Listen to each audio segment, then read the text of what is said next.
जय हनुमान ज्ञान गुण सागर, जय कपीस तिहुँ लोक उजागर। रामदूत अतुलित बल धामा, अंजनी पुत्र पवन सुत नामा।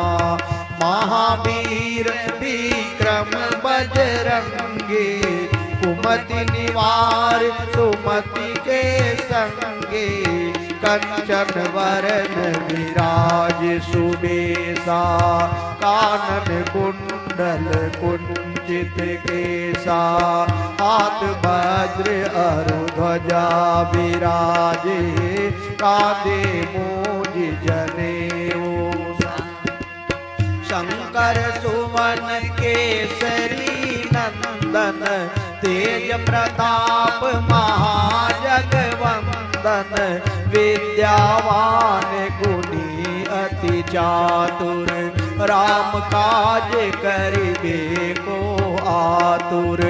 प्रभु चरित्र सुनिबे को रसिया, राम लखन सीता मन बसिया। सूक्ष्म रूप धरि सियहि दिखावा, विकट रूप धरि लंक जरावा। भीम रूप धरि असुर संहारे, रामचंद्र जी के काज समारे। लाई सजीवन लखन जियाए, श्री रघुबीर हरषि उर लाए। रघुपति की बहुत बड़ाई, तुम मम प्रिय भरतहि सम भाई। सहस बदन तुमरा यश गावे, अस कहि श्रीपति कंठ लगावे। सनकादिक ब्रह्मादि मुनीसा, नारद शारद सहित अहिसा। यम कुबेर दिगपाल जहाते, कवि कोविद कहि सकहि कहाते। तुम उपकार सुग्रीवहि कीन्हा, राम मिलाए राजपद दीन्हा। तुमरो मंत्र विभीषण माना, लंकेश्वर भय सब जग जाना। युग सहस्त्र योजन पर भानु, लील्योताहि मधुर फल जानो। प्रभु मुद्रिका मेलि मुख माहि, जलधि लांघि गए अचरज। दुर्गम काज जगत के जेते, सुगम अनुग्रह तुमरे तेते। राम दुआरे तुम रखवारे, होत न आज्ञा बिनु पैसारे। सब सुख लहै तुम्हारी सरना, तुम रक्षक काहू को डरना। आपन तेज संहारो आप, तीनों लोक हाँकते कांपे। भूत पिशाच निकट नहीं आवे, महावीर जब नाम सुनावे। नासै रोग हरे सब पीरा, जपत निरंतर हनुमत बीरा। संकट ते हनुमान छुड़ावे, मन क्रम वचन ध्यान जो लावे। सब पर राम तपस्वी राजा, तिनके काज सकल तुम साजा। और मनोरथ जो कोई लावे, सोई। बोलिए उमापति महादेव की जय। श्री वृंदावन बिहारी लाल की जय। श्री पवन सुत हनुमान की जय। सियावर रामचंद्र भगवान की जय। पूज्यपाद गोस्वामी तुलसीदास जी महाराज की जय। बोलिए भारत माता की जय। आइए इसी उत्साह के साथ भगवान नाम संकीर्तन के द्वारा श्री राम कथा रूपी रस सरोवर में प्रवेश करें।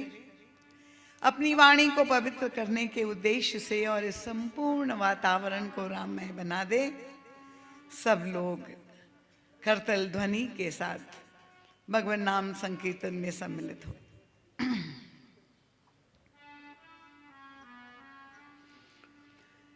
श्री राम जय राम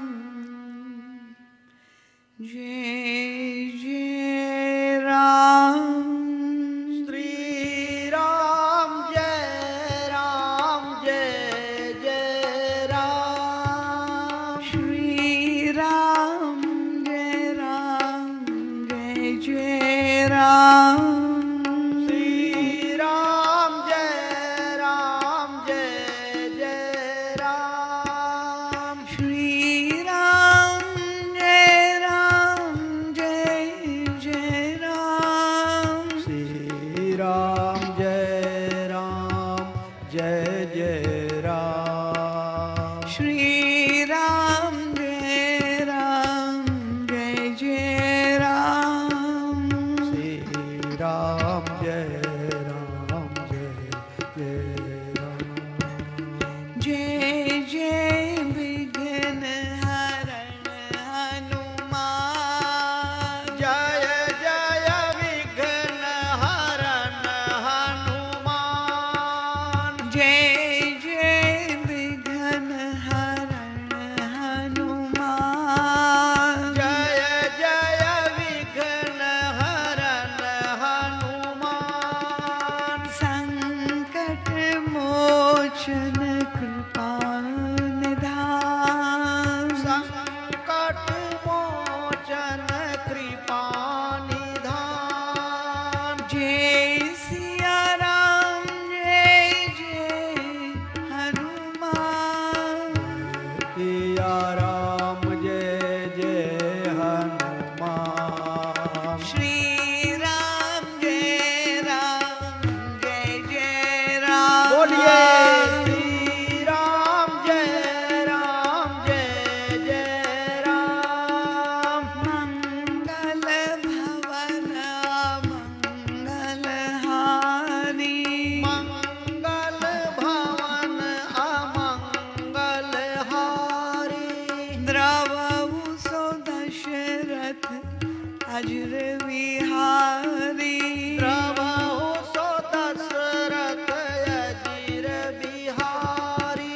श्री राम जय जय राम। श्री राम जय जय राम। श्री राम हरि बोल। जय जय राम। श्री राम जय जय राम। भगवान नाम संकीर्तन के पश्चात और प्रभु की दिव्य अमृतमयी रसमयी कथा प्रारंभ करने से पूर्व आइए कथा के अग्रिम और अत्यंत महत्वपूर्ण सोपान में हम लोग सब प्रवेश करें। जिन प्रभु का गुणानुवाद हम श्रवण करने जा रहे हैं, हम लोग सब मिलकर सामूहिक रूप से पहले उनका आवाहन करेंगे और प्रभु के कथा रूपी शब्दमय श्री विग्रह के अवतरण के क्षणों में हम लोग सब ध्यानस्थ होके प्रभु के चरणों में प्रार्थना करेंगे।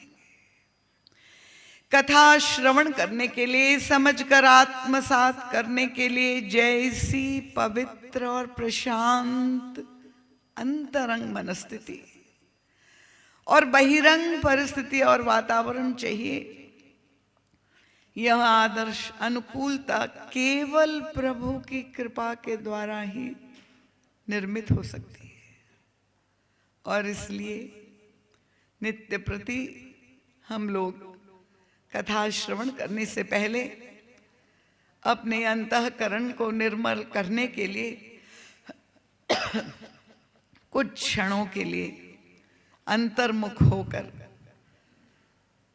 प्रभु का मंगलाचरण करते हुए ध्यानस्थ होकर प्रार्थना करते हैं। यहाँ पर समुपस्थित प्रत्येक श्रोता महानुभाव के श्री चरणों में मेरी करबद्ध विनती प्रार्थना है, कृपया थोड़ी देर के लिए प्रयास करें,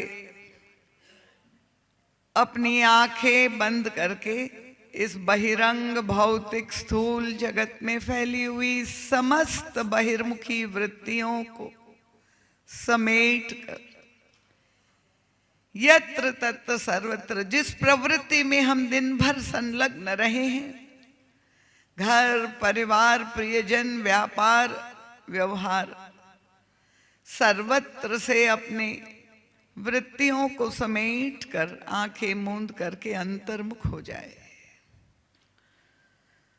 स्थूल शरीर से भले हम यहाँ भोपाल नगर में बैठे हुए हैं, पर प्रत्येक श्रोता यही अनुभव करे कि इस समय हम और आप सभी प्रभु के दिव्य मंगलमय धाम में मनस शरीर से भाव शरीर से बैठे हुए।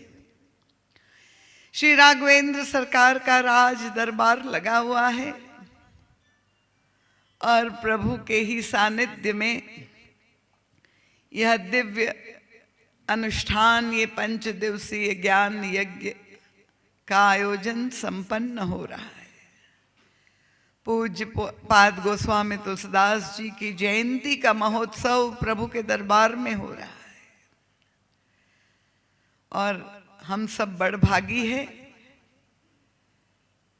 आज हमें भी इस दिव्य दरबार में प्रवेश प्राप्त हो गया।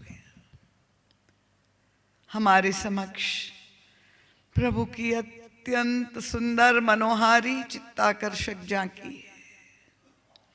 विशाल कल्पवृक्ष के नीचे प्रभु का मणिमय रत्न जटित स्वर्णिम सिंहासन जगमगा रहा है और उस पर प्रकाशमान हो रहे हैं श्री युगल सरकार, करुणा वरुणालय शील सिंधु श्री राघवेंद्र सरकार के साथ वाम भाग में उनकी परम प्रिया आदि शक्ति जगदम्बा पराम्बा जगत जननी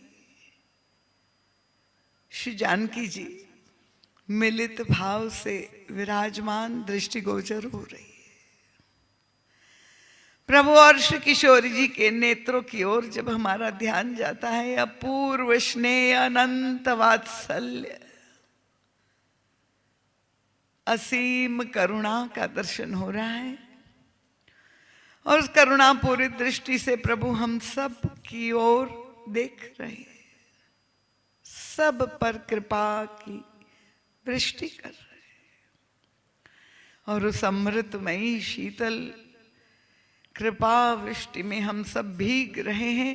हमारा अंतःकरण रस से सराबोर हो रहा है।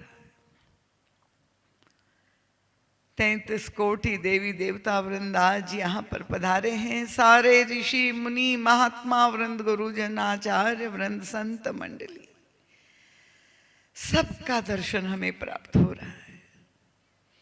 स्वयं प्रातस्मरणीय पूज्य पाद गोस्वामी तुलसीदास जी महाराज का भी आगमन आज यहाँ पर हो चुका है।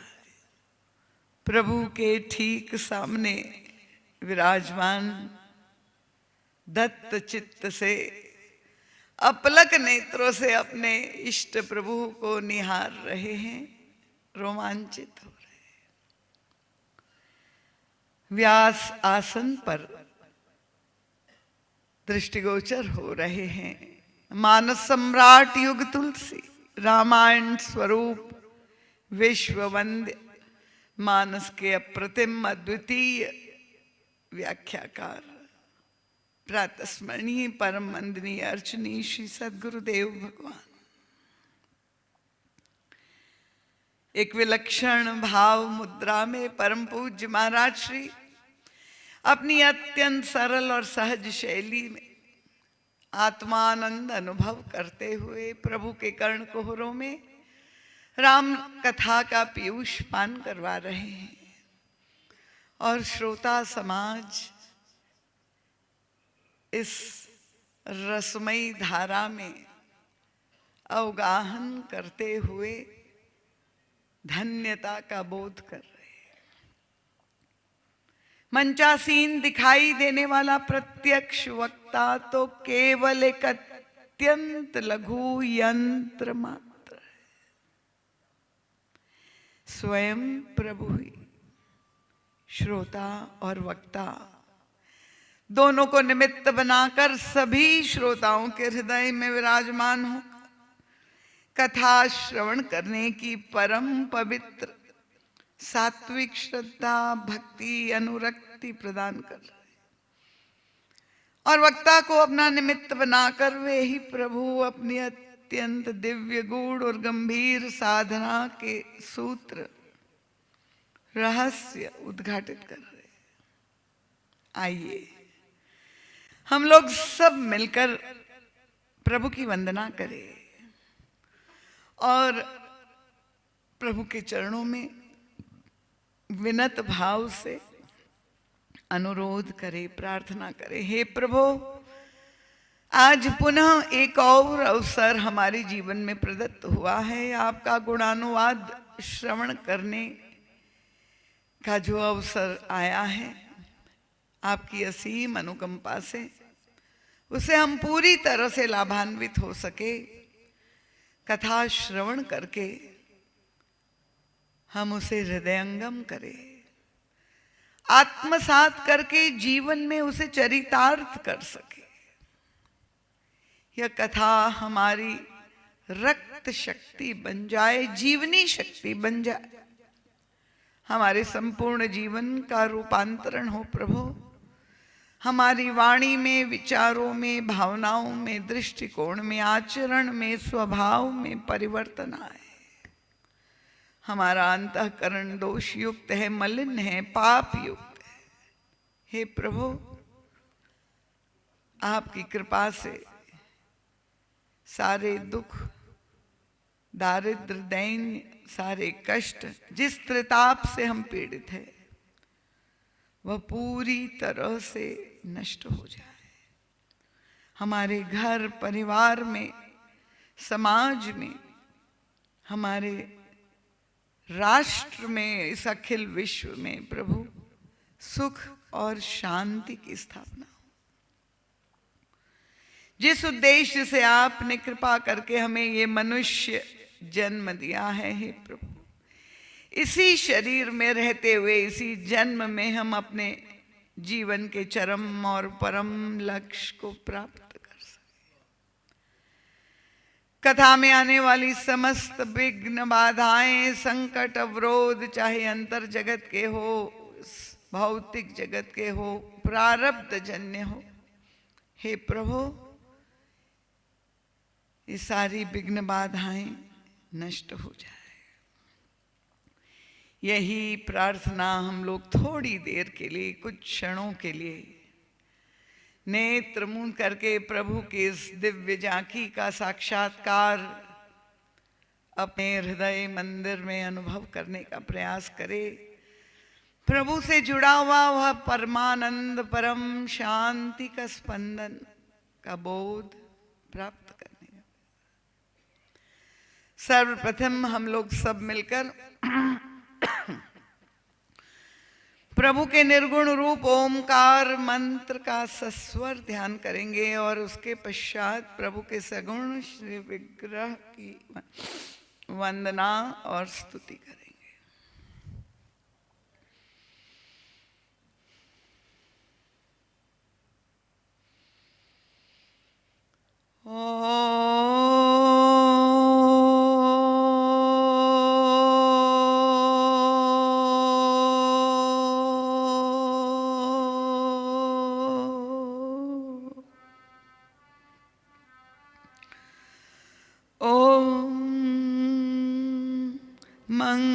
मंगलमूर्तये नमः।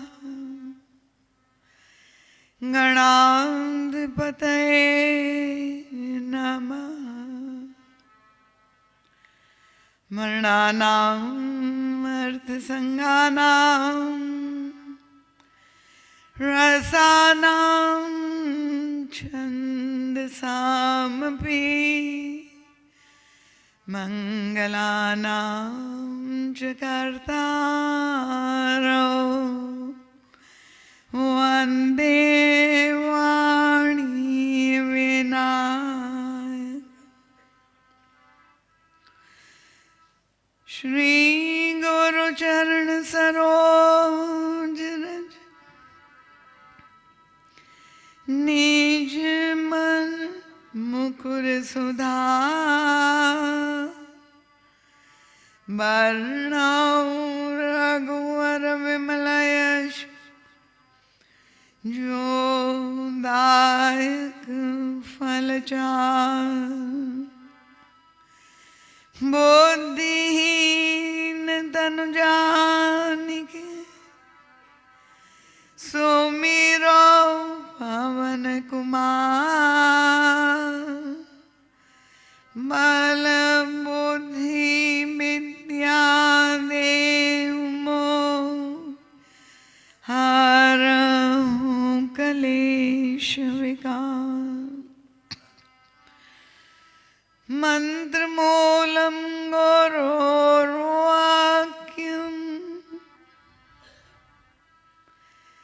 पूजा मूलम गुरोर्पदम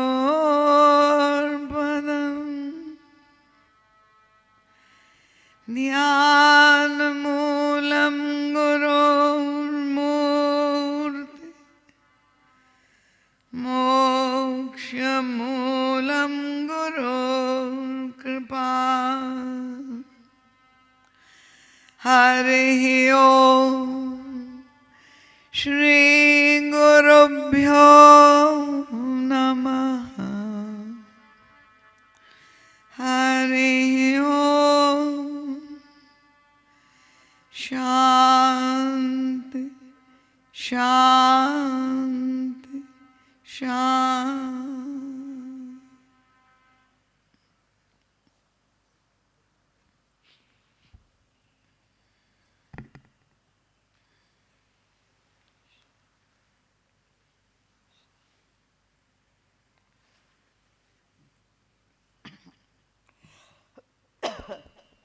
प्रभु के मंगलमय दिव्य नाम स्मरण के साथ सर्वप्रथम मैं अपने परमाराध्य प्रातः स्मरणीय परम वंदनीय अर्चनीय श्री सद्गुरुदेव भगवान की अत्यंत दिव्य कृपामयी मंगलमयी प्रकाशमयी आनंदमयी रसमयी ज्ञानमयी उपस्थिति को यहाँ पर प्रत्यक्ष रूप से अनुभव करती हूँ और श्री सद्गुरुदेव भगवान के परम पवित्र पुनीत श्री चरण कमलों में अपना सिर रखकर कोटिशः वंदन साष्टांग दंडवत प्रणाम करती हूँ और यही गुरु चरणारविंद में अंतर हृदय से प्रार्थना करती हूँ आप ही का एक अत्यंत लघु यंत्र बनकर आप ही का संदेश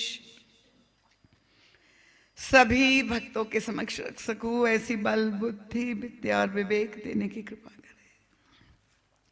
गुरु चरणों से अनंत आशीष कोटिशः मंगलाशीष प्राप्त करके इस पवित्र अनुष्ठान पंच दिवसीय ज्ञान यज्ञ में समुपस्थित सभी रामानुरागी कथा रसिक परम रसिक खाली रसिक नहीं श्रद्धालु जिज्ञासु प्रबुद्ध एवं सुधी श्रोता महानुभाव वंदनीय मातृशक्ति सभी विशिष्ट विभूतियां जो यहाँ पर समुपस्थित है इतनी विशाल संख्या में है कि सबका नाम ले पाना संभव नहीं है। अभी आपने देखा हमारे परम आदरणीय रघुनंदन जी ने जिस कथा सुनने की लालसा का दर्शन दिखाया तो नाम स्मरण में अवश्य और समय हो जाएगा। तो इसलिए सभी नामी एवं अनामी विशिष्ट और वरिष्ठ महानुभाव अग्रिम पंक्ति से लेकर अंतिम पंक्ति तक यहाँ पर सुदूर से जो पधारे हुए आगंतुक श्रोता वृंद, भक्त वृंद, तुलसी मानस प्रतिष्ठान के सभी समादरणीय पदाधिकारी वृंद, आज के मुख्य अतिथि के रूप में श्री कौशलेंद्र विक्रम सिंह जी, प्रबंध संचालक, आप सभी का मैं हृदय से बहुत बहुत स्वागत करते हुए आप सबके चरणों में बार बार नमन, वंदन और प्रणाम करते हैं। संत और भगवंत की युगल कृपा से पुनः आज ये सुअवसर प्रस्तुत हुआ है।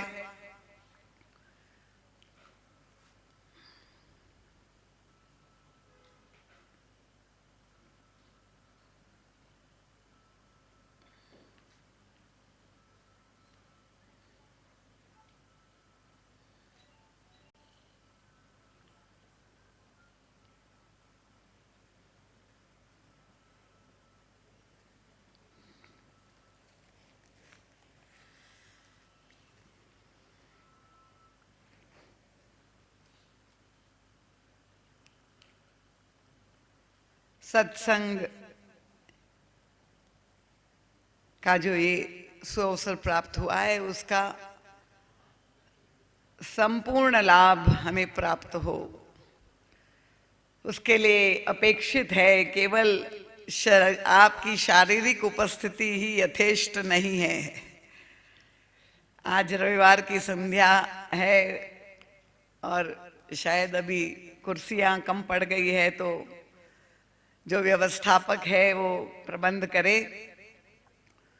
पर आप अगर अपने शरीर के साथ कथा प्रसंग में मन लगाकर और उसके साथ अपनी बुद्धि को पिरोकर और चित्त में समाधिस्थ होकर कथा श्रवण करेंगे तो मुझे विश्वास है आप को ये जीवन दर्शन जो गोस्वामी तुलसीदास जी ने प्रस्तुत किया है, युग तुलसी परम पूज्य महाराज श्री की विलक्षण दृष्टि, उनकी आध्यात्मिक और दार्शनिक दृष्टि प्राप्त करके हम उसे आत्मसात करने का प्रयास कर रहे हैं और अपने वर्तमान जीवन की समस्याओं का समाधान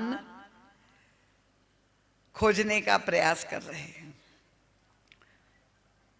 यह ज्ञान यज्ञ, क्योंकि आदरणीय स्वर्गीय श्री माधुरी शरण जी अग्रवाल की स्मृति में आयोजित है और उनके सुयोग्य पुत्र श्री विजय जी भी यहाँ पर उपस्थित है, उनका स्मरण अवश्य करना चाहूँगी। हमारे मुख्य अतिथि महोदय ने आपके समक्ष अपना जो उद्बोधन प्रस्तुत किया, स्पष्ट दिखाई दे रहा है कि वे राम काज के लिए समर्पित है, केवल कर्मठ ही नहीं है पर भक्त हृदय भी है, क्योंकि श्री हनुमान जी महाराज के प्रति उनकी जो निष्ठा है, तो मैं व्यासपीठ से ही आपके प्रति बहुत बहुत मंगल कामना व्यक्त करूं कि आपको श्री हनुमान जी महाराज सफलता प्रदान करे और जिस कार्य में आप लगे हैं उसमें आपको धन्यता का बोध हो। तो जिस प्रसंग पर गत कल चर्चा प्रारंभ की थी, क्योंकि आज बहुत से नए श्रोता है, श्री हनुमान चालीसा को केंद्र में रखकर हम लोग चिंतन, मनन, मंथन करने का प्रयास कर रहे हैं। गोस्वामी तुलसीदास जी महाराज की जो अंतर हृदय की भावना, जैसी उनकी गुरु भक्ति, गुरु के प्रति निष्ठा है, जिस गुरु भाव से वे ओतप्रोत है, वे पूरे मानस में तो परिलक्षित होती है सातों कांडों में।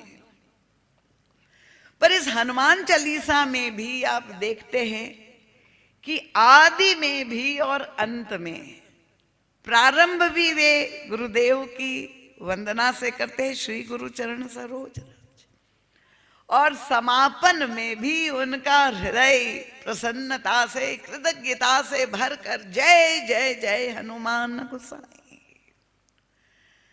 तो जिन गोस्वामी तुलसीदास जी की जयंती हम मना रहे हैं, उनकी वो मनस्थिति से आप सब अवगत होंगे, वे क्यों इतनी गहराई से गुरुदेव के प्रति कृतज्ञ है।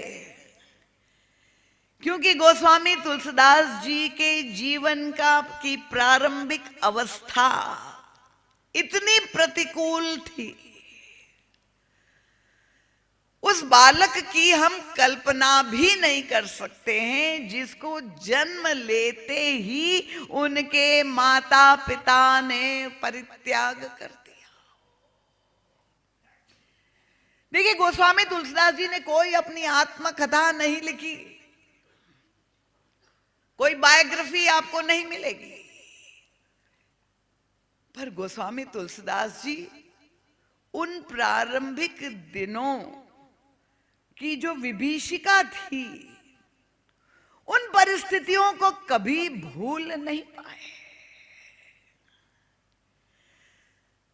पर वह विषमता केवल माता पिता ही नहीं, पूरे समाज ने उनके साथ जैसा व्यवहार किया, जिस अपमान के घूंट, जिस तिरस्कार, जिस घृणा का सामना उस बालक को करना पड़ा, आज हम उनकी जयंती मना रहे हैं। पर आप थोड़ी देर के लिए कल्पना कर लीजिए उस नवजात शिशु की, उनकी बाल्यावस्था की कितनी नकारात्मकता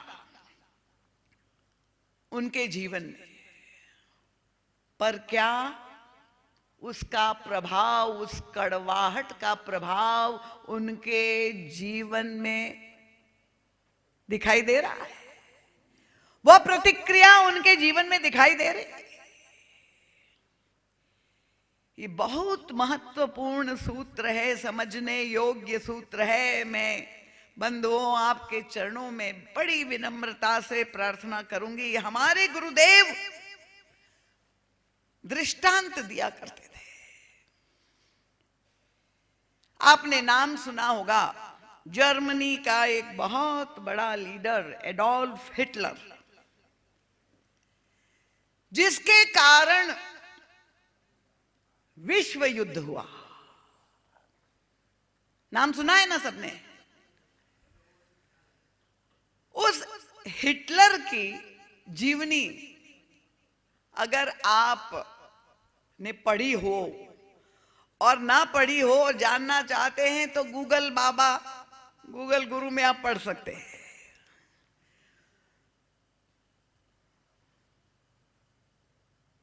वहां भी मैं कृपया प्रार्थना करूंगी सहयोग करे, किसी भी तरह का व्यवधान उपस्थित ना हो। हिटलर की भी प्रारंभिक जीवन की अवस्था पर अगर आप देखें, विचार करें, वैसी ही परिस्थितियों का सामना, प्रतिकूलता का सामना हिटलर को भी करना पड़ा था बाल्यावस्था में। और इसीलिए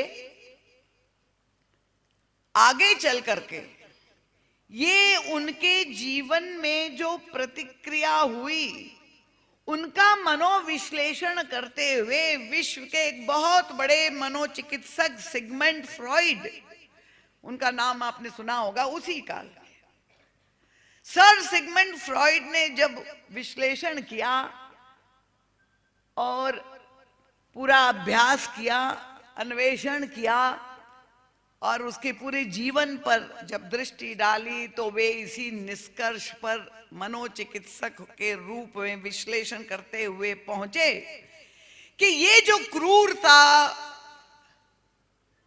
जो बर्बरता हिटलर में दिखाई दी, उसका कारण था कि उसके जीवन में प्रारंभ में ही ये इतनी नकारात्मकता का उन्हें सामना करना पड़ा था। उसी की प्रतिक्रिया, उसी का प्रभाव उसके अवचेतन मन पर पड़ा और तब ये बालक बड़ा हो करके इतना क्रूर शासक बन गया, जहां करोड़ों लोग, नाजी कैंप, आप वर्ल्ड वॉर क्या, कई लोग साक्षी भी रहे होंगे आप लोग में से जो है उपस्थित। हमारे गुरुदेव हमारे सामने ये प्रश्न उठाते हैं कि गोस्वामी तुलसीदास जी महाराज की भी बाल्यावस्था ऐसी विपरीत थी, प्रतिकूल थी, और हिटलर की भी वही स्थिति थी बाल्यावस्था। तो ऐसा क्यों हुआ कि आगे चल करके ये एक क्रूर शासक बन गया और दूसरे ओर हमारे गोस्वामी तुलसीदास जी विश्व वंद्य संत बन गए और ऐसी अद्भुत रचना, एक दो नहीं 12 रचना और तो कितने ही रचनाएं किए, जिसके आश्रय लेकर आज सैकड़ों वर्षों से असंख्य लोग भवसागर पार हो रहे, जीवन में धन्य हो रहे। और तब परम पूज्य महाराज श्री हम सबको, देखिए ये हमारी अस्मिता होनी चाहिए। ये जो परिवर्तन आया, ये गोस्वामी तुलसीदास जी के जीवन में ये जो मोड़ आया, उसका कारण एक ही था और वो है, धन्य है हमारे सनातन धर्म की गुरु शिष्य परंपरा जो अनादि काल से चली आ रही है। तालियां बड़ी कमजोर है, इसका मतलब आप लोग गौरवान्वित नहीं है। जब किसी ने समाज में शरण नहीं दी, जन्म देने वाले माता पिता ने भी जिसका परित्याग कर दिया, गोस्वामी तुलसीदास जी कभी नहीं भूले, मातु पिता जग जाई तजो विधि हो न लिख्यो कछु भाल भलाई। वे दोष किसी को नहीं देते। पर देखिए, एक बालक को संत की शरण मिल गई, गुरु की शरण मिल गई, और वो संस्कार माता पिता नहीं दे सकते हैं जो संत और गुरु दे सकते हैं। धन्य है भारत वर्ष की ये परंपरा। पर आज स्थिति क्या है? अक्सर लोग यही प्रश्न करते हैं, ये बिचौलिए की क्या जरूरत है? क्या गुरु की दीक्षा लिए बिना काम नहीं चलेगा क्या?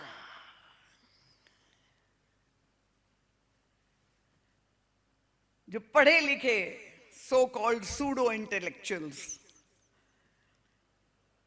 विदेश से लौटे हुए, अपने को बहुत बुद्धिमान समझते हुए यही कहते हैं, why do I need a guru when all the information is there on the net? जो भी हम जानकारी लेना चाहते हैं आप इंटरनेट पर खोल लीजिए, सब कुछ मिल सकता है। क्या व्यक्ति के रूप में कोई गुरु की जरूरत है? कोई दलाल चाहिए क्या? ऐसे शब्दों का भी प्रयोग करते हैं। कल मैंने क्योंकि कहा था कि जीवात्मा और परमात्मा, क्योंकि वो तो ईश्वर का अंश है जीव, पर क्योंकि उसे विस्मृत हो गया है तो दोनों की मध्यस्थता के लिए एक महात्मा की आवश्यकता है। वो कोई दलाल नहीं है। एक बालक ने मुझे प्रश्न किया था और तब मैंने उसको दृष्टांत दिया, क्योंकि आजकल के बालक तो वही भाषा जानते हैं। मैंने कहा तुम्हारे पास बड़े सम्भ्रांत परिवार का था, एकदम लेटेस्ट मोबाइल उसके पास था। शायद ही ऐसा कोई व्यक्ति हो यहां जो मोबाइल ना रखता हो। और मोबाइल जब उसके पास था तो मैंने उनसे पूछा कि आपके पास जो मोबाइल है उसमें संपूर्ण क्षमता है, लेटेस्ट टेक्नोलॉजी, उसकी रैम साइज, उसकी मेमोरी जितना जीबी हो, उसका जो ऑपरेशनल सिस्टम है, उसकी जो बैटरी है, उसका जो कैमरा है, जितनी भी वस्तुएं चाहिए सब कुछ आपके मोबाइल में है। पर वह मोबाइल डिस्चार्ज पड़ा हुआ है। अब आप जानते हैं उसको सक्रिय करने के लिए, निष्क्रिय है, सक्रिय करने के लिए उसको चार्ज जो होना चाहिए तो वो इलेक्ट्रिसिटी के द्वारा चार्ज होगा। और आपके पास इतने वायर भी है, सॉकेट भी है, सब कुछ है, पर क्या वो बिजली की शक्ति सॉकेट में होने से आपका मोबाइल चार्ज हो जाएगा? होगा कि नहीं? हाँ, चैतन्य श्रोता दीजिए, हमें सोए हुए नहीं चाहिए। नहीं होगा ना? सब सहमत है? तो उसको चार्ज करने के लिए किसकी आवश्यकता है? एक चार्जर की आवश्यकता है, एक कनेक्टर की आवश्यकता है जो उस मोबाइल को उस सॉकेट से कनेक्ट कर दे, तब आपका मोबाइल सक्रिय हो जाएगा। मैंने कहा ये कनेक्टर और कोई नहीं है पर वो गुरुदेव है, ये गुरु की भूमिका है और उनकी कृपा के बिना। गोस्वामी तुलसीदास जी कहते बिनु गुरु हो ही की ज्ञान। अगर हम ज्ञान पाना चाहते हैं तो गुरु की अनिवार्य आवश्यकता हमारे जीवन में है। कल कथा में मैंने कहा था कि अगर व्यक्ति के रूप में कोई गुरु आपको प्रभावित संत न कर पाए तो हमें श्री हनुमान जी बाबा जो अमर देवता है,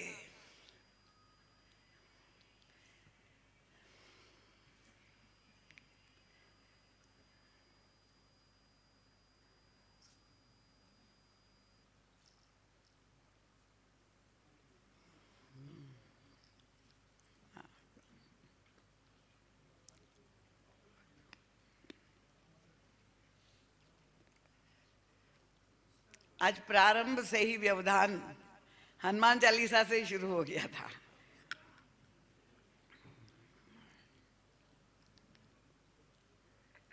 कृपया आप अपना ध्यान केंद्रित करें। श्री हनुमान जी महाराज को मातेश्वरी राज राजेश्वरी श्री किशोरी जी का आशीर्वाद प्राप्त है। अजर अमर गुण निधि सुत हो, अमर देवता है श्री हनुमान जी, आज भी उपस्थित है। हमारे मुख्य अतिथि ने भी इस बात पर मोहर लगा दी कि हनुमान जी यहां पर भी उपस्थित है। तो उस बालक ने मुझे ये पूछा कि दीदी मां, अगर श्री हनुमान जी महाराज अमर देवता है, शाश्वत सदगुरु है, तो वो तो रावण को भी प्राप्त थे। आपने कहा कि गुरु की कृपा से हनुमान जी जैसे पूर्ण समर्थ सदगुरु की कृपा से परिवर्तन अवश्य होगा, तो रावण को परिवर्तित क्यों नहीं कर पाए? मैंने कहा बहुत अच्छा प्रश्न है, संकोच छोड़ करके तुमने पूछ लिया। और इसका मतलब ये नहीं कि गुरु की गुरुता में कोई कमी है, पर जो सबसे आवश्यक सूत्र यहां पर मिलता है, गुरु कितना महान है। अक्सर ये लोग जब मिलते हैं, धार्मिक लोग हैं, भक्त होते हैं, मिलते हैं, दीदी माँ आप जानते हैं हमारे गुरु कौन है? बड़े त्यागी तपस्वी फला फला नाम 1008 महामंडलेश्वर आदि शंकराचार्य से लेकर के सारी परंपरा में जिसके जो गुरु हो। गुरु कितने महान हैं। यहाँ भगवान शंकर त्रिभुवन गुरु है और ये रुद्रावतार के रूप में श्री हनुमान जी की हम चर्चा कर रहे हैं। तो गुरु कितना ही महान क्यों ना हो, पर यहाँ पर इस दृष्टांत के द्वारा सूत्र क्या मिलता है कि जिस शिष्य को गुरु से ज्ञान ग्रहण करना है उसमें शिष्यत्व का लक्षण है कि नहीं। कल कथा में जो मैंने आपसे सूत्र दिया, गोस्वामी तुलसीदास जी सबसे पहले राम कथा लिखना चाहते हैं, पर वो लिखने से पहले अनुरोध करते हैं अपने गुरुदेव से, हनुमान जी से प्रार्थना करते हैं कि बल बुद्धि विद्या देहु मोहि।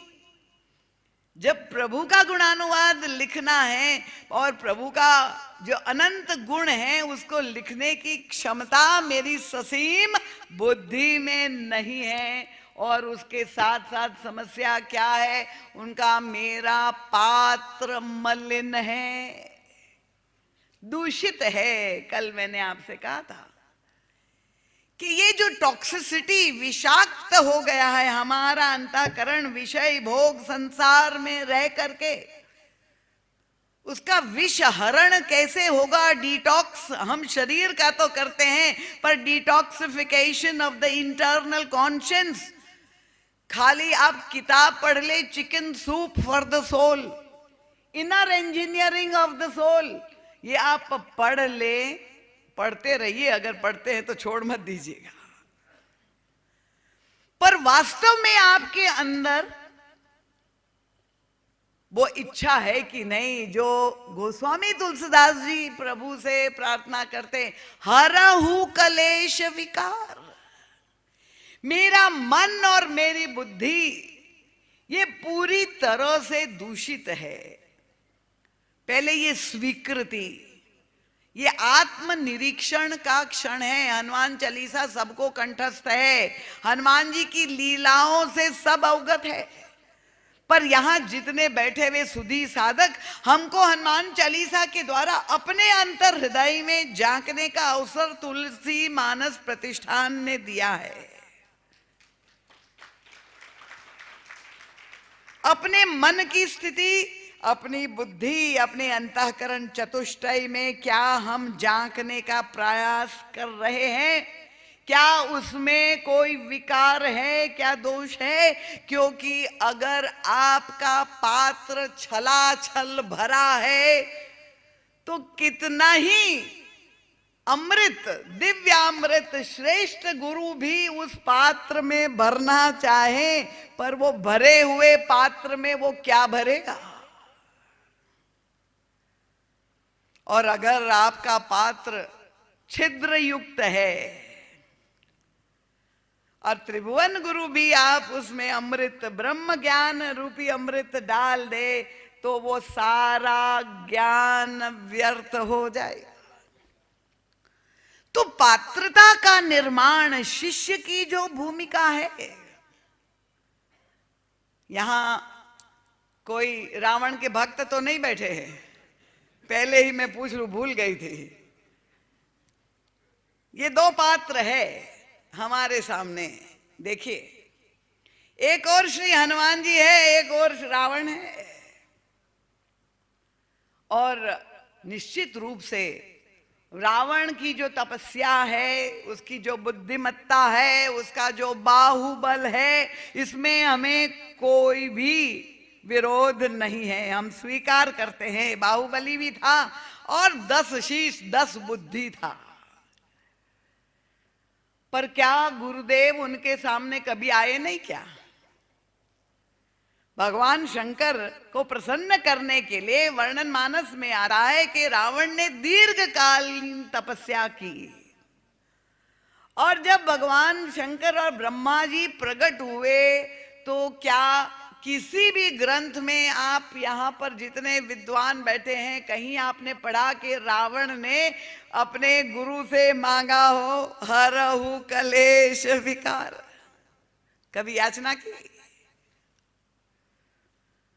वो बहुत बड़ा विद्वान था। तो रावण अगर विद्वान था तो फिर हनुमान जी क्या है? तो स्वामी जी कहते हैं विद्यावान गुणी अति चातुर। एक विद्वान है, एक विद्यावान है। ये दोनों में अंतर करना आप कृपया सीख लीजिए, तभी तो हम अपने श्री हनुमान जी महाराज को अपना आदर्श बनाएंगे। नहीं तो बहुत लोगों के आदर्श तो दशानन ही है।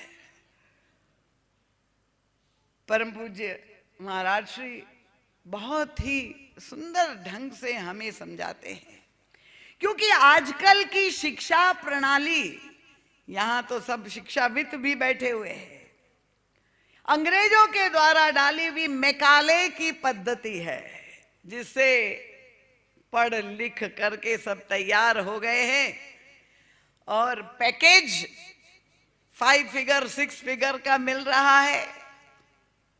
विदेशों की यूनिवर्सिटियों से डिग्री संपन्न है, शिक्षा प्राप्त है, बहुत विद्वान है। पर परम पूज्य महाराज श्री कहते हैं कि हमारे भारतवर्ष सनातन संस्कृति, हमारे यहां परंपरा क्या थी? उनका दीक्षा देने की परंपरा थी। गुरुकुल में जाकर बालक दीक्षा ग्रहण करते हैं। और शिक्षा में और दीक्षा में क्या अंतर है, जानना चाहते हैं? देखिए, शिक्षा जो है वो सबको दी जाती है, सब प्राप्त कर सकते हैं शिक्षा। पर दीक्षा जो दी जाती थी वो योग्य शिष्य को देकर गुरुकुल में जा करके गुरु के सानिध्य में रहता था, तब उसे दीक्षा दी जाती। तो विद्वान तो व्यक्ति डिग्री प्राप्त करके बन सकता है, पर विद्यावान तो जो गुरु चरणों में, संत चरणों में रहता है, वो ही विद्यावान बन सकता है। परम पूज्य महाराज श्री कहते हैं कि देखिए, आप विद्या शिक्षा जब ग्रहण करते हैं तो क्या होता है, उनके आपका मन जो है जागृत होता है। पर जब आपको दीक्षा गुरु देता है तो आपको मालूम है, कल मैंने आपको ये कहा था, ये आज्ञा चक्र, जब दीक्षा का मतलब ब्रह्म संबंध वल्लभ संप्रदाय में कहते हैं, आपके आज्ञा चक्र पर गुरुदेव अपना अंगूठा रख करके जब आपको दीक्षा मंत्र दीक्षा देता है, तब आपका अवचेतन मन में संस्कार की वो स्थापना करते हुए अवचेतन मन जागृत होता है। चेतन मन नहीं, अवचेतन, सबकॉन्शियस। आप शिक्षा ग्रहण करें, आपकी बुद्धि जागृत होगी। पर परम पूज्य महाराज श्री कैसे, जब आप दीक्षा ग्रहण करते हैं तो आपके हृदय में जो सुषुप्त ईश्वर बैठा हुआ है, वो हृदय का ईश्वर जागृत हो जाता है। वो केवल साधारण घटना नहीं है। सब घट मेरा साइया सुनी सेज न कोई, पर बलिहारी वा घट की जा घट परगट होई।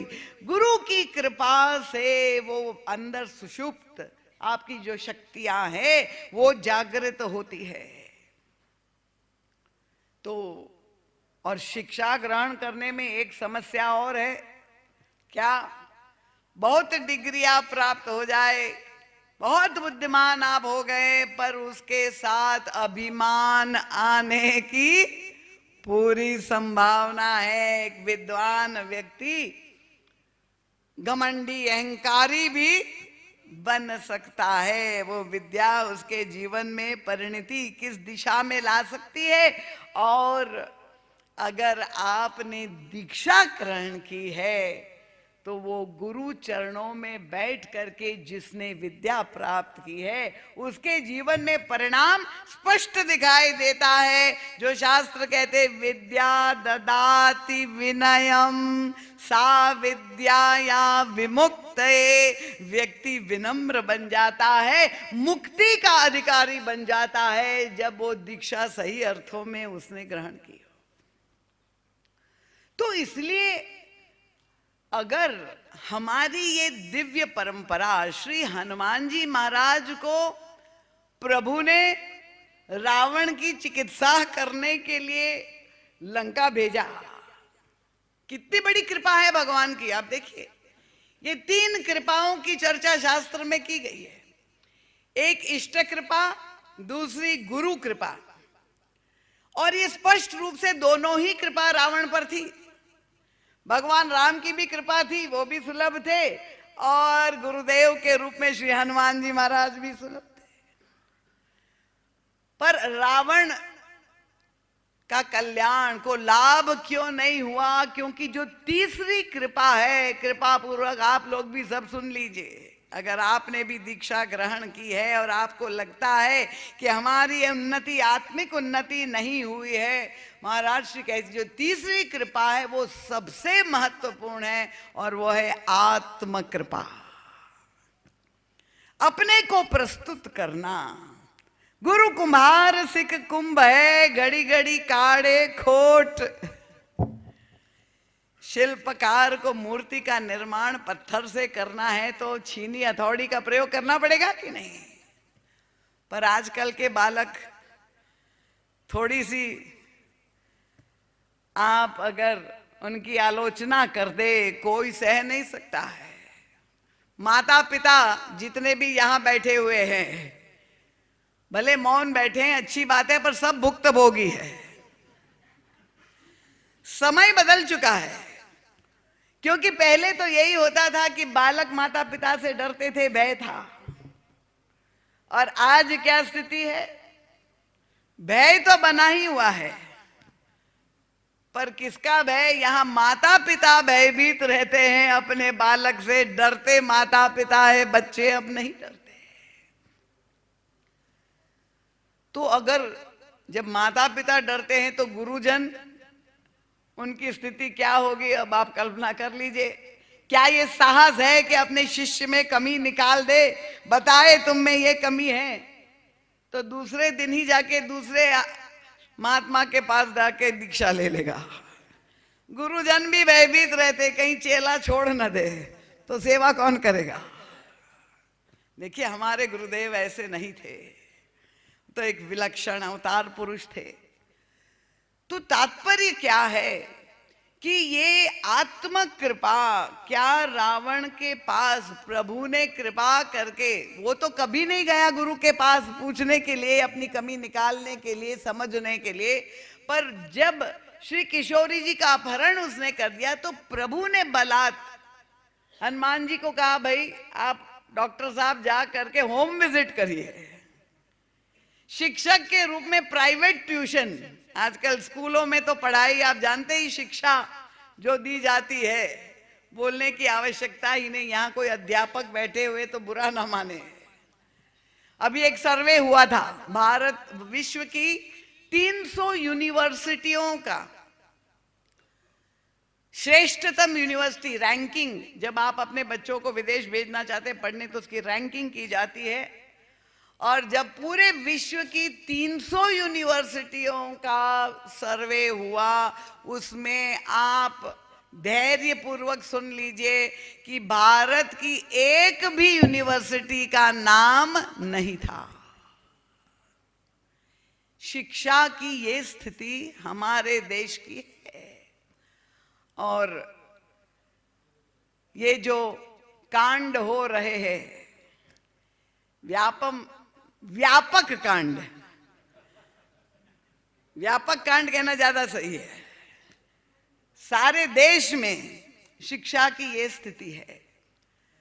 तो भगवान ने गुरुदेव हनुमान जी को भेजा कि रावण को तुम जा करके कुछ सुमति दो, उनको शिक्षा दो, उसको परिवर्तन आए।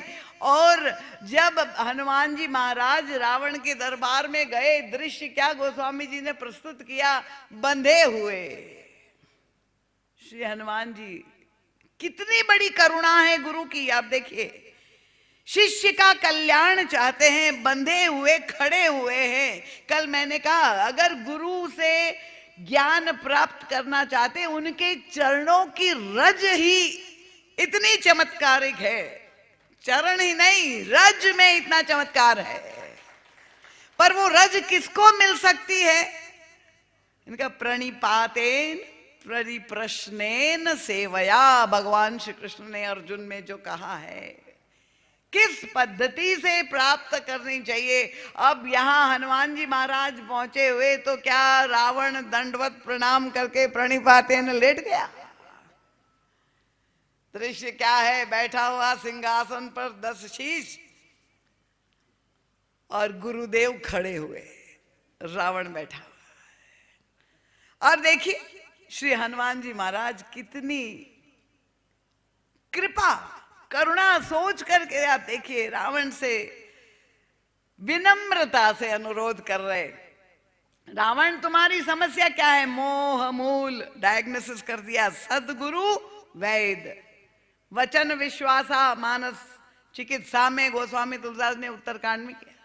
सदगुरु कौन है? वैद है। और ये रावण जैसा मानसिक रोगी, उसकी चिकित्सा करने के लिए गए, उनसे समझा रहे तुम्हारा रोग क्या है, निदान कर दिया। मोह मूल बहुशूल प्रद त्यागहु तम अभिमान। थोड़ा सा पथ्य कर लो, राजसिक और सात्विक अभिमान मत छोड़ो, बस तमोमय अभिमान छोड़ दो, जिसके द्वारा तुम दूसरे को कष्ट दे रहे हो। और औषधि क्या दी? भजऊ राम रघुनायक कृपा सिंधु भगवान, रघुपति भगति सजीवन मूरी। पर क्या रावण ने वो औषधि ले ली? प्राप्त है आत्म कृपा। रावण की प्रतिक्रिया क्या थी? बोला बिहसी महा अभिमानी, मिला मही कपि गुर बड़ ज्ञानी। हंस रहा है, अब बंदर ही बचा है। और फिर वो वाक्य उसके मुख से, मृत्यु निकट आई खल तो, तुम मरने ही वाला है बंदर। अब जो रोगी वैद्य को कहे तुम मरने वाले हो, उसकी चिकित्सा कौन वैद्य कर सकता है? तो इसीलिए ये शिष्यत्व की प्राप्ति बहुत सुंदर एक कवि ने लिखा है। मुश्किलें आसान होती है बड़ी मुश्किल से, मुश्किलें आसान होती है बड़ी मुश्किल से, आदमी बनता है इंसान बड़ी मुश्किल से। गुरु का कार्य कितना कठिन है। तो श्री हनुमान जी महाराज तो पूरा प्रयास कर रहे हैं कि रावण में परिवर्तन आए, पर ये रावण का डीएनए अगर हमारे रक्त में है, नाम में राम हो और डीएनए रावण का हो, तो फिर परिवर्तन बड़े से बड़ा गुरु नहीं कर सकता है। और इसलिए श्री हनुमान जी महाराज तो समर्थ पूर्ण सदगुरु भी है, पर शिष्य भी कैसा होना चाहिए वो भी उन्होंने लीला में करके दिखाया। आदर्श शिष्यत्व किसको कहते हैं वो भी आप हनुमान जी से सीख लीजिए। आपको मालूम है श्री हनुमान जी ने शिक्षा भी ग्रहण की और दीक्षा भी ग्रहण की। किससे शिक्षा ग्रहण की बताइए? हाँ, बहुत अच्छा। विद्वान लोग बैठे हुए कि विद्यावान बैठे हैं? सब सहमत हैं?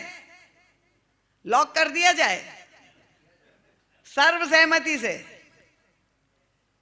हनुमान जी महाराज किस यूनिवर्सिटी के डॉक्टरेट प्राप्त है? एक बालक ने मुझे पूछा, मैंने कहा सन यूनिवर्सिटी। सन यूनिवर्सिटी किस देश में है? मैंने कहा वो तो कॉस्मिक संसार कॉस्मोस में वो यूनिवर्सिटी है। सूर्य भगवान से उन्होंने शिक्षा ग्रहण की। देखिए कथा बड़ी सुंदर है। श्री हनुमान जी महाराज गए, क्योंकि आप जानते हैं कर्म और ज्ञान के ये प्रत्यक्ष देवता है सूर्य भगवान, हम सबको सुलभ है।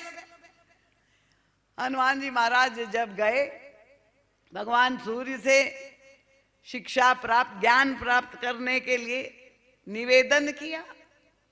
सूर्य भगवान ने देखा ये बालक कहीं देखा हुआ लग रहा है, कुछ परिचित चेहरा है। अचानक याद आ गया, ओहो वो भूले नहीं थे, बाल सवय रवि बख्श लियो। ये बालक भूखा हो गया था और मुझी को निकल गया था, वही आया है उनका। अरे खतरे से खाली नहीं, ये पता नहीं। हनुमान जी महाराज को देख करके सूर्य भगवान ने कहा कि देखो तुम्हें मैं शिक्षा नहीं दे पाऊंगा, असमर्थ हूं। क्योंकि देखो शिक्षा जो ग्रहण करनी चाहिए, कोई गुरुकुल हो, स्थायी रूप से गुरुदेव जहां निवास करते हो वहां पर बैठ करके तुम शिक्षा ग्रहण करो। सूर्य भगवान डर रहे थे पता नहीं कब इसको भूख लग जाए फिर से, तो इसलिए कहा तुम अन्यत्र कहीं से जो है शिक्षा ग्रहण कर लो। मैं तो चलता फिरता रहता हूं निरंतर रथ पर सवार। सूर्य भगवान पूर्व से पश्चिम और पश्चिम से पूर्व बस यही निरंतर चलायमान रहते हैं, तो उनका तुम कहीं अन्यत्र जाओ। भगवान सूर्य का उत्तर सुन करके हनुमान जी महाराज निराश नहीं हुए। उनका नहीं महाराज, आप अगर चलते फिरते रहेंगे तो अगर शिक्षा देंगे तो मैं भी चलते फिरते आपके साथ शिक्षा ग्रहण करूंगा। अब देखिए आजकल कल्पना करना कठिन नहीं है, क्योंकि ऑनलाइन क्लास होते हैं ना, पर यहां तो मोबाइल क्लास। हनुमान जी महाराज कह रहे आप अगर चलित रथ पर बैठे रहेंगे, चलते फिरते आप रहते हैं, अगर आप चलते फिरते रहेंगे तो मैं भी आपके साथ चलते फिरते शिक्षा ग्रहण करूंगा, मोबाइल रहूंगा। हनुमान जी को लगा किसी तरह से इसको टाला जाए, ये तो पीछे ही पड़ गया, सिर पे लग गया। सूर्य भगवान ने सोचा क्या करे। सूर्य भगवान ने कहा देखो जब शिक्षा दी जाती है तो शिष्य को सामने बैठना चाहिए। जब मैं चलता फिरता रहूंगा और तुम मेरे साथ चलोगे, या तो तुम मेरे आगे चलोगे या मेरे पीछे चलोगे, तो कैसे मैं शिक्षा दूंगा। चाह रहे थे किसी तरह से पीछा छोड़े। और तब श्री हनुमान जी महाराज धन्य है, विद्यावान गुणी अति चातुर।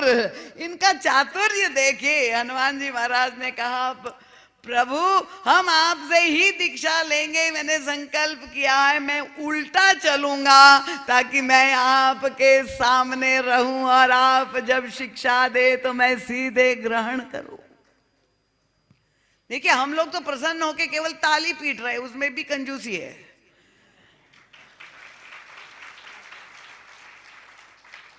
पर आप जो विदेशी लोग हैं, आप जानते हैं आज विदेश में कई यूनिवर्सिटियों में रिसर्च हो रहा है।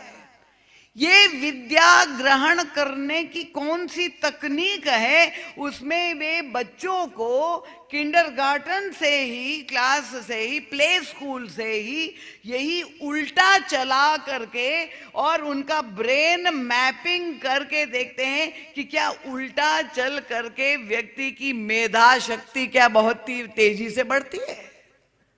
वहां रिसर्च हो रही है और उन्होंने यही पाया, क्योंकि इसी तरह से चलते फिरते हनुमान जी महाराज ने सारे धर्म शास्त्र, सारे वेद, वेदांत, ब्रह्मसूत्र, पुराण, सारा व्याकरण, सारा ज्ञान सूर्य भगवान से प्राप्त कर लिया, शिक्षा प्राप्त कर ली हनुमान जी महाराज ने। तो सूर्य भगवान ने कहा, देखो कुछ भी कहो हनुमान, पर सारी शिक्षा प्राप्त करके अगर तुम उल्टे ही चले तो क्या अर्थ हो रह गया उस शिक्षा का। देखिए महाराज श्री जैसे स्वयं उपस्थित हो, जब सूर्य भगवान और हनुमान जी में वार्तालाप हो रहा हो, प्रत्यक्ष दृष्टा हो। सूर्य भगवान ने जब हनुमान जी महाराज से ये बात कही तो हनुमान जी महाराज का भी उत्तर कितना मीठा था। उन्होंने कहा, गुरुदेव वो ज्ञान ही किस काम का कि जो ग्रहण करने के बाद उनका हृदय के सारे विकार उलट न जाए, सारी बुराई उलट न जाए, उसी में तो ज्ञान की सार्थकता है। तो श्री हनुमान जी महाराज शिक्षार्थी भी है, पर इसके बाद भी दीक्षा लेने के लिए व्याकुल है। समय है ना दीक्षा देने का। हनुमान जी महाराज दीक्षा किससे ग्रहण की, बहुत ही सुंदर भावपूर्ण प्रसंग है। विस्तार से तो चर्चा नहीं करूंगी, केवल सूत्रों में आपके सामने बात रखूंगी, क्योंकि महाराज जी का सत साहित्य आया हुआ है। हनुमत चरित्र नाम का ग्रंथ है, सुंदरकांड की सुंदरता है, उसमें ये पूरा वर्णन महाराज श्री ने बड़ा भावपूर्ण, रसपूर्ण वर्णन किया है। आप को मैं वहां ले चलना चाहूंगी ऋषि मुख पर्वत पर, कल जो संकेत किया था, जहां भक्त और भगवान का प्रथम मिलन हुआ है। ऋषि मुख पर्वत पर हनुमान जी महाराज तो सुग्रीव की शरण में, उनकी सेवा में उपस्थित थे, और हमारे प्रभु अन्वेषण करते हुए वनवासी वेश में वहां पर पहुंच जाते हैं। और तब अब ये सुग्रीव ने जब देखा दूर से कि दो राजकुमार आए, जैसा उनका अंतःकरण, उनका अवचेतन मन इतना घबराया हुआ, डरा हुआ, बाली के भय से उनको लगा उन्हीं के द्वारा भेजे गए कोई भेदिए, कोई दूत है, इसलिए हनुमान जी महाराज को आगे कर दिया। और हनुमान जी महाराज ब्राह्मण वेश में विप्र रूप धारण करके प्रभु के सामने इंटरव्यू लेने के लिए चले गए। विप्र रूप धरी प्रभु पहुंच गए हो। पर देखिए श्री हनुमान जी महाराज की सारी पद्धति, जो हम कहते हैं पहले प्रणिपातेन परिप्रश्नेन सेवया, तो यहां पर वो गीता का सूत्र हनुमान जी के चरित्र में क्रियान्वित होता हुआ दिखाई दे रहा है। मिश्र जी दिखाई दे रहा है कि नहीं? माथ नाई पूछत प्रणिपातेन परिप्रश्नेन को तुम श्यामल गौर शरीरा। प्रभु से प्रश्न पूछा। अब प्रभु मुस्कुराए, और प्रभु की मीठी मुस्कान में और आंखों में जो संकेत हनुमान जी और प्रभु के बीच में हुआ, वो तो या तो युग तुलसी महाराज जी ही समझ पाए, वे स्वयं उपस्थित थे वहां पर, या उन्हीं के साथ वार्तालाप हो रहा था। प्रभु मुस्कुराए और तब संकेत किया, ब्राह्मण देवता आप बड़े विद्वान हैं, आप ही बताइए आपको क्या लगता है कि मैं कौन हूं। और तब श्री हनुमान जी महाराज वहां पर व्याख्या करते हैं कि तुम तीन देव मह कोई, नर नारायण की तुम देव दो, जग कारण तारण भव भंजन, धरणी भार की तुम अखिल भुवन पति लीन मनुज अवतार। बहुत ही अद्भुत उसकी मीमांसा व्याख्या है, वो एक दूसरा प्रसंग हो जाएगा। अब प्रभु ने जब ये सुना तो घबरा गए कि लगता है ये तो मेरा सारा रहस्य खोल देगा कि तुम अकेला भुवन पतिलीन मनुज अवतार। प्रभु ने कहा ब्राह्मण देवता, आपको जो भी दिखाई देता हो वो आपकी दृष्टि का फल है, पर मैं अपना परिचय बता देता हूँ। क्या है कौशलेश दशरथ के जाए, हम पितु वचन मानी बनाए। नाम राम लक्ष्मण दो भाई, संग नारी सुकुमारी। यहाँ हरि निशिचर वैदेही, खोजत विप्र फिरई जेदे। ऐसा लगता है महाराज जी कहे कि जो हनुमान जी महाराज ने कहा था वो सारी बातों का खंडन प्रभु ने कर दिया। अब श्री हनुमान जी महाराज के स्थान पर हम होते तो हम लोग अरे क्या हमको भी भ्रम हो गया, उनको हमने ब्रह्म मान लिया, ईश्वर मान लिया। ये तो एक साधारण राजकुमार है, पत्नी वियोग से पीड़ित है और उनकी खोज में निकल पड़ा है। पर हनुमान जी महाराज की प्रतिक्रिया बहुत सुंदर। महाराज श्री ने एक एक अक्षर का जो विश्लेषण किया। आप जरूर साहित्य हनुमत चरित्र का आनंद लीजिए। और हनुमान जी महाराज गोस्वामी जी लिखते, प्रभु पहचाने परेऊ गही चरना, सो सुख उमा जाहि नहीं वरना। पहचान लिया। देखिए दृष्टि कितनी गहरी। जो प्रभु को देखने के लिए दृष्टि चाहिए, मर्मी सज्जन सुमति कुदारी, ज्ञान विराग नैन उरगारी। ये दो दृष्टि अंतस चक्षु जिसके खुले हैं उन्हीं को तो वो सामने खड़ा हुआ ब्रह्म, चाहे वो बनवासी वेश में हो, प्रभु पहचान। चरणों में लेट गए और फिर प्रभु ने पूछा, वहां संवाद लंबा है कि आपन चरित कहाँ मैं गाई, पर विप्र कहो निज कथा बुझाई। मैंने तो अपना परिचय दे दिया आधार कार्ड का, अब तुम भी ब्राह्मण देवता अपना भी परिचय दे दो, आपन चरित। और श्री हनुमान जी महाराज जब परिचय देने लगे तो अगर उनको अपना परिचय, देखिए हम लोग होते कहां से शुरू करते, जहां से प्रकट हुए। हमने जन्म के साथ ही छलांग मारी सूर्य के ऊपर। कैसी चमत्कारों भरी कथा, लोगों को विश्वास आज भी नहीं होता। वहां से शुरू कर दे, मैं केसरी नंदन, मैं अंजना पुत्र, मैंने सूर्य को निगल लिया। वहां से शुरू कर दे अपनी सारी विशेषता। पर श्री हनुमान जी महाराज को जब अवसर मिला अपना परिचय, शिष्यत्व देखिए कैसे अपना परिचय प्रभु के सामने। हनुमान जी ज्ञान नाम अग्रगण्यम अतुलित बलधामम भक्ताग्रगण्यम सकल गुण निधानम। हनुमान जी महाराज बोल रहे हैं, स्वयं उवाच है। और हम लोग अपना परिचय कैसे देते हैं, देखिए अंतर कहां पर आ जाता है। हनुमान जी महाराज कहते, प्रभु एक मंद मैं मोह बस, कुटिल हृदय अज्ञान। ये कौन सा परिचय हुआ? परम पूज्य महाराज श्री कहते हैं, अपना सुंदर चित्र तो सब ड्राइंग रूम में टांगते हैं, आधार कार्ड पे लगाते हैं, पर ये चित्र जो गोस्वामी, जो हनुमान जी महाराज प्रभु के सामने प्रस्तुत कर रहे हैं, वो एक्सरे चित्र है। ये रेडियोलॉजिकल रिपोर्ट है, एमआरआई का स्कैन है। ये नश्वर देह का परिचय नहीं है।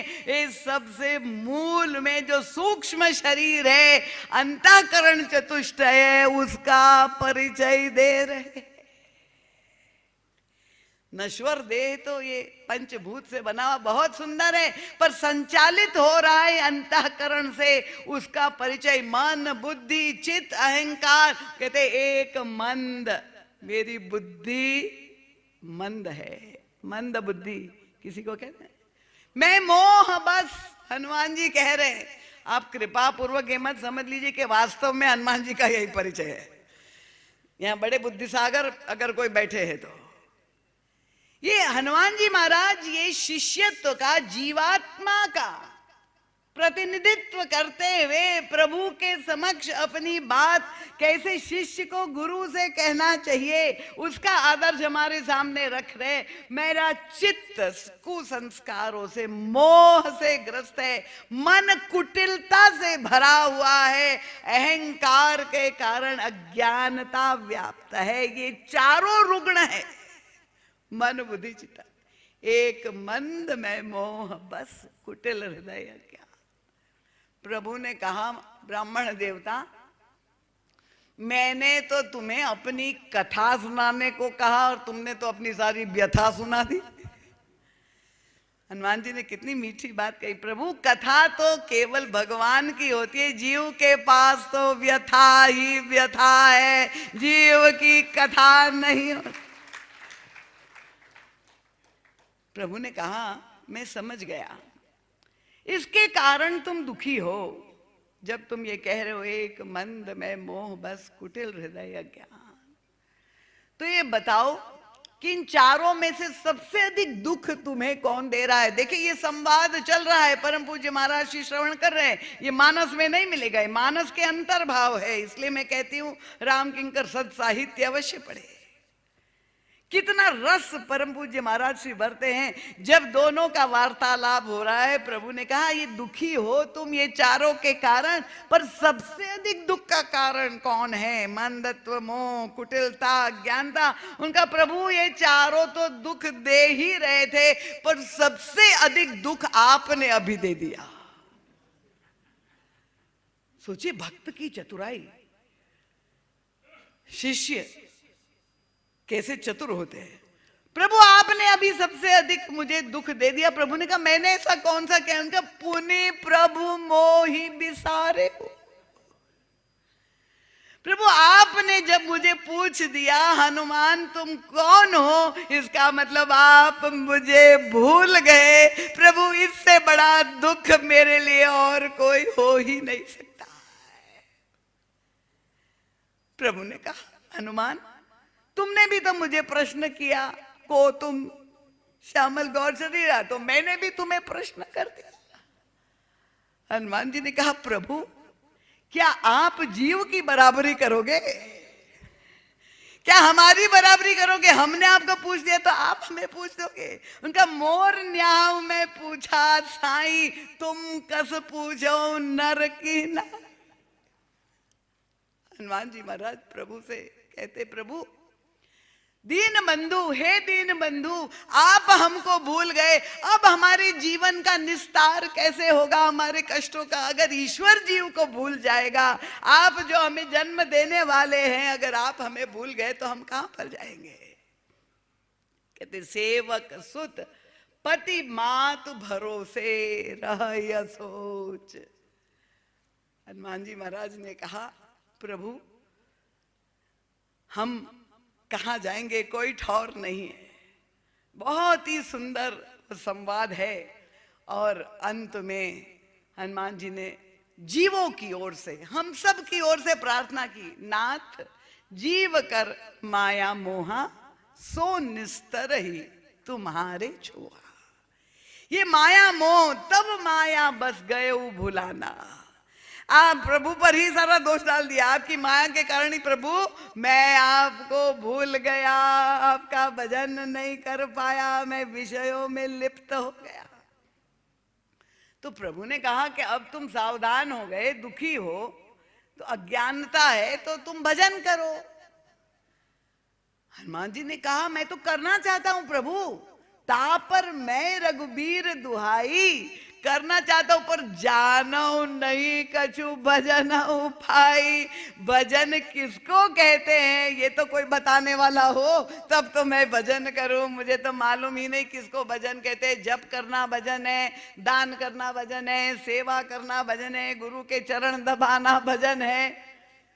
किसको भजन कहते? कथा सुनना भजन है, कथा सुनाना भजन है। भजन का स्वरूप क्या है, किसको भजन कहते हैं? हनुमान जी आप मत समझिए कि अल्पज्ञ है। जानबूझ के श्री हनुमान जी महाराज प्रभु के सामने ये चाह रहे कि कहीं से भी वो मार्गदर्शन मिल जाए, मुझे क्या करना है। और तब प्रभु ने वह कृपा कर दी हनुमान जी महाराज, वो महामंत्र दे दिया, हनुमान जी दीक्षित हो गए। और वो दीक्षा का मंत्र क्या दे दिया, कई लोगों के कान खड़े हो गए। हनुमान जी दीक्षित हो गए किस संप्रदाय में? रामानुज में, रामानंदी में, वल्लभ संप्रदाय में, शैव संप्रदाय में। किस आचार्य का अनुगमन, कौन सा तिलक लगाए हनुमान जी? सीधा लगाए, टेढ़ा लगाए, भस्मी लगाए, चंदन लगाए? श्री संप्रदाय में। इंगल पिंगल अलग अलग है ना। वैष्णव संप्रदायों में तिलक लगाने की भी परंपरा है। मैं जब प्रसन्न हुई, आज कई लोग भक्त लोग ऊपर आए, सबके ऊपर तिलक राम नाम का ही लगा हुआ है। मैंने कहा ये हनुमान जी के अनुयायी यहाँ आ गए, बहुत अच्छा हो गया। पर खोजी लोग तो खोजते कि किस संप्रदाय में हनुमान जी को दीक्षा मिल गई, कौन सा तिलक हनुमान जी लगाते, क्या लगाना चाहिए, इंगल के तिंगल। मैंने कहा सब मिंगल। हनुमान जी महाराज को जो दीक्षा दी प्रभु ने, उनका हनुमान एक महामंत्र मैं तुम्हें देता हूं, दृढ़ता पूर्वक सुन लो। क्या दीक्षा दी है? प्रभु ने कहा सो अनन्य जाके असी मति न टरे हनुमंत। दृढ़ता मति में हो, एक क्षण के लिए भी चंचल ना हो। सो अनन्य, अनन्य भक्ति की यहाँ पर भगवान श्री राम ने दीक्षा दी है हनुमान जी को। किस धर्म में दीक्षा दी? उनका सो अनन्य जाके असी मति न टरे हनुमंत, मैं सेवक सचराचर रूप स्वामी भगवंत। सेवा धर्म की दीक्षा। और सेवा धर्म में भी मार्गदर्शन क्या है? आप कहेंगे मैं बहुत बड़ा सेवक हूं। तुलसी मानस प्रतिष्ठान की सेवा 50 वर्ष, जैमिनी जी की 60 वर्ष मैं सेवा कर रहा हूं।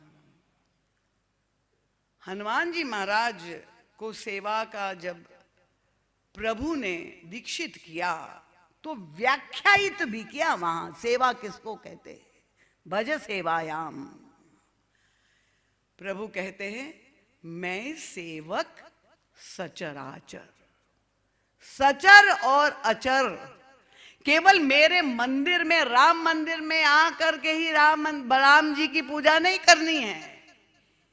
केवल इष्ट की पूजा उनकी मंदिर में जाके करना अनन्य भक्ति नहीं है। According to Ramcharitmanas, quote unquote, भगवान श्री राम वाच। हम तो मंदिर में जाकर के भी केवल भगवान का श्रृंगार, अरे सोने के हीरे के, बस वहीं तक रह जाते। वस्त्र कितना सुंदर पहना था, अरे आज का जो झांकी थी, क्या गजब का फूल बंगला था। प्रभु ने कहा मैं सेवक सचराचर रूप स्वामी भगवंत। सारे संसार में प्रत्येक व्यक्ति में मुझको देख करके प्रभु हनुमान जी को कहते हैं। परम पूज्य महाराज से किसी ने कहा ये कौन सी बड़ी दीक्षा हुई? तो वही तो हुआ, वेदांत का महावाक्य है, सर्वम खलु विदम ब्रह्म। वही तो दीक्षा दी है हनुमान जी को प्रभु ने। महाराज ने कहा नहीं, तुम्हारा ध्यान नहीं गया।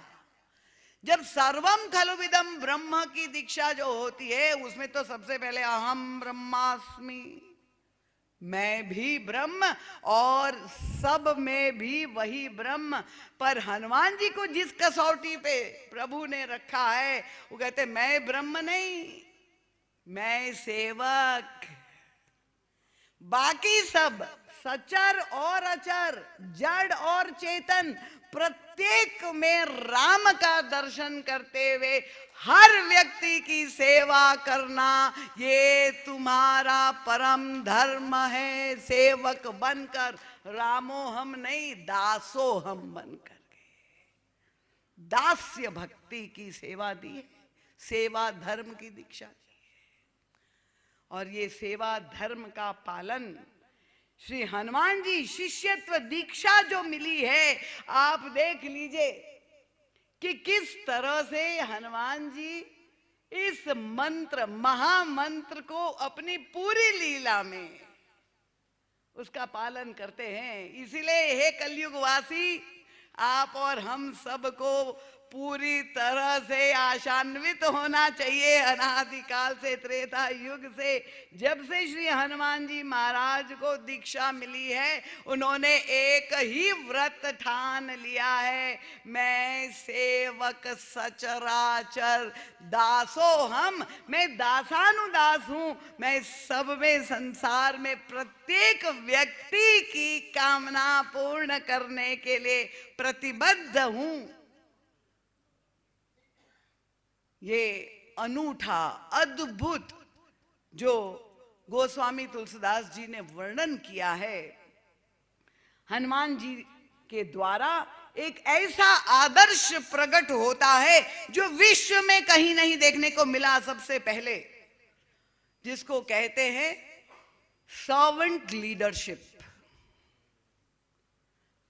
हमारे विजय जी बड़े प्रसन्न हो रहे, क्योंकि आजकल आप अपने बच्चों को विदेशों की यूनिवर्सिटी में, बी स्कूल्स में मैनेजमेंट, प्रबंधन सीखने के लिए भेजते हैं।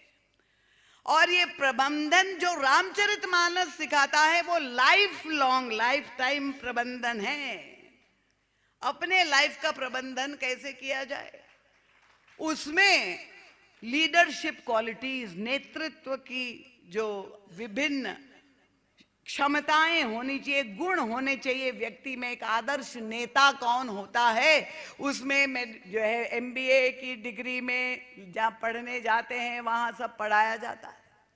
पर जो सबसे लेटेस्ट कंसेप्ट, एक नई थियोरी अभी जो आई है 1970 में, रॉबर्ट ग्रीनलीफ, उनके द्वारा ये एक आंदोलन चलाया गया 1970 में। क्या सेवक नेतृत्व क्या है? अब पूरा कंसेप्ट मैनेजमेंट की डिग्री का बदल गया है। आदर्श नेता वही है जो स्वामी बन करके नहीं, सेवक बन करके सबकी सेवा करता है, वो ही भविष्य का आदर्श नेता होगा। तो मैं तो ये पढ़ करके अत्यंत दुखी हो गई। उनका आइडियल जो है सर्वेंट लीडर कौन है, तो जो नाम दिए गए फेडेक्स ग्रुप के और विदेशी कुछ कॉर्पोरेट वर्ल्ड के नाम, मैंने कहा सर्वेंट लीडरशिप तो हनुमान जी की यूनिवर्सिटी में सबसे पहले वहां से शुरू हुआ ये कंसेप्ट, और ये लोग हमसे सब चुरा चुरा करके और नई थियोरी बनाते हैं। तो किस तरह से दीक्षा के द्वारा श्री हनुमान जी महाराज ने, समय हो गया लगता है, शिक्षा और दीक्षा, एक शिष्य बन करके भी हमारे सामने आदर्श प्रस्तुत किया, गुरु बन करके भी उनके समान एक आदर्श गुरु, क्योंकि यहाँ पर उन्हें दीक्षा प्राप्त हुई, सेवा धर्म में वे सम्मिलित हो गए और तत्काल ही उन्होंने उसका प्रयोग शुरू कर दिया। प्रभु से कहा, नाथ शैल पर कपिपति रहे, सो सुग्रीव दास तव है। तो अगर श्री हनुमान जी सुग्रीव जैसे व्यक्ति को प्रभु की प्राप्ति करा सकते हैं, और केवल उनका परमार्थ ही नहीं, उनके स्वार्थ की भी, राम मिलाए राजपद दीना, विभीषण को भी वही श्री हनुमान जी की कृपा से दोनों ही प्राप्त, श्रेय और प्रेय, तो क्या हम लोगों को नहीं प्राप्त हो सकता है? बड़ी कमजोर आवाज है, हो सकता है कि नहीं? सब लोग सहमत हैं? सर्वमत से लॉक कर दिया जाए। सब मान रहे हैं हनुमान जी की कृपा हम पर है कि नहीं? तो फिर आप अगर चमत्कारी बाबाओं के, तांत्रिकों के पास और ज्योतिषियों के पास जब जाते हैं कि हमारा भाग्य प्रतिकूल है, क्या बताए समय प्रतिकूल है, तो इसका मतलब कि हमें अपनी आस्था को सुदृढ़ करना है और वो केवल भगवान का नाम स्मरण और ये हनुमान चालीसा 3 मिनट खाली लगते, ज्यादा नहीं। अभी घोर कलयुग नहीं आया है, केवल 3 मिनट। पर हनुमान जी महाराज को गोस्वामी तुलसीदास जी इसलिए चालीसा लिखते हुए गोस्वामी तुलसीदास जी हम सबसे कहते हैं, जो 7 बार पाठ कर कोई, बोलिए बोलिए, हाँ मतलब याद तो रहे, कल मैं में छूट ही बंदी महासुख होई। तो ये जय जय जय हनुमान गोसाई कृपा करो गुरुदेव की नाई। बोलिए सियावर रामचंद्र भगवान की जय। ये आपसे विशेष अनुरोध है कि आप अपने बच्चों को, नव युवकों को जरूर जो है, जो कॉलेज स्कूल में पढ़ रहे हैं, उनको साथ में इस प्रसंग में सम्मिलित करें ताकि हनुमान चालीसा से लाभान्वित हो। सद साहित्य आया हुआ है, प्रातःकालीन जो प्रार्थना का क्रम है, सुंदरकांड का नित्य आरती मंगल जो होता है, उसमें भी आप लोग, यहीं पर मेरा निवास है, आप सब लोग सम्मिलित हो सकते हैं। प्रभु के नाम का जय घोष पूरे उत्साह पूर्वक करेंगे।